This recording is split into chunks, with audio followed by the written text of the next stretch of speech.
সবাইকে বাংলার নববর্ষের শুভেচ্ছা রইল। তো হ্যালো গাইস, আসসালামু আলাইকুম। আজকে হচ্ছে আমার নববর্ষ উপলক্ষে যা যা রান্না করবে সেটা আপনাদের সাথে শেয়ার করব। ফার্স্টে আম্মু রান্না করেছে সেমাই, আর আম্মু হচ্ছে এবারে ডিফারেন্ট রান্না করতেছে। এবার হচ্ছে আম্মু ইলিশ মাছ রান্না করবে না, এবার আম্মু রান্না করবে করলা ভাজি, আম দিয়ে বেলে মাছ এর ঝোল,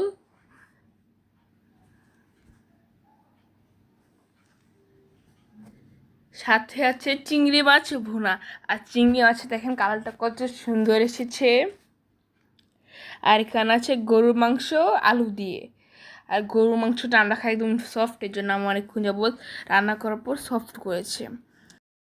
আর সাথে আছে মাসকলাইয়ের ডাল চিংড়ি মাছ দিয়ে। এর সাথে আব্বু এনেছে মালাই দই।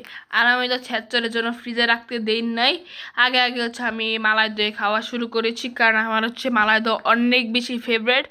আর এই দইয়ের মালাইয়ের লেয়ারটা অনেক বেশি মজার ছিল, আর দইটাও খুবই টেস্টি ছিল।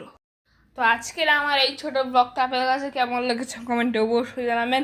আর আজকের ভিডিওটা এই পর্যন্ত। সবাই ভালো থাকবেন, সুস্থ থাকবেন, আল্লাহ হাফেজ।